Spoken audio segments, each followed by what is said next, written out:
নমস্কার। কবি অগ্র ভট্টাচার্যের লেখা আমি ঈশ্বরকে সব বলে দেব। মনে আছে সিরিয়ার সেই 3 বছরের ছেলেটির কথা?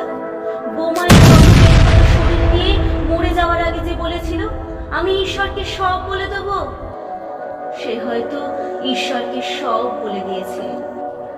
হয়তো বলে দিয়েছে আমাদের পৌশাচিকতার কথা, আমাদের লোভের কথা, আমাদের অসভ্যতার কথা, আমাদের নির্যাতনের কথা। আমরা মানুষ মেরেছি হাজারে হাজার। আমরা একে অপরকে ধ্বংস করার জন্য মরণাস্ত্র বানিয়েছি লক্ষ কোটি। মানুষে মানুষে বিভেদ বাড়ানোর জন্য তৈরি করেছি নানা গোপন অস্ত্র। সে হয়তো ঈশ্বরকে সব বলে দিয়েছে। সে হয়তো ঈশ্বরকে সব বলে দিয়েছে। বলেছে সেই পাখিটির কথা যে আর আকাশে ওড়ে না। বলেছে সেই আকাশের কথা যে একদিন নীল ছিল। বলেছে সেই বাতাসের কথা যে একদিন নির্মল ছিল।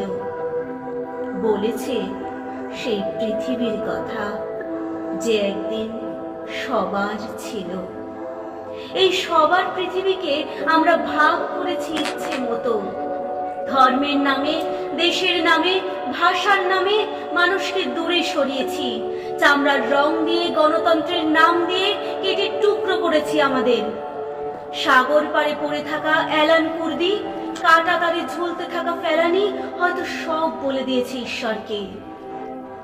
ঈশ্বর তার পৃথিবী ফেরত চেয়েছেন এবার। তিনি হয়তো শুনছেন সব অভিযোগ। তিনি হয়তো শুনেছেন প্রকৃতির আর্তনাদ। তিনি হয়তো শুনেছেন সেই পাখিটির কান্না।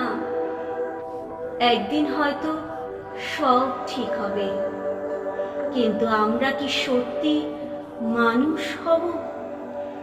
নমস্কার।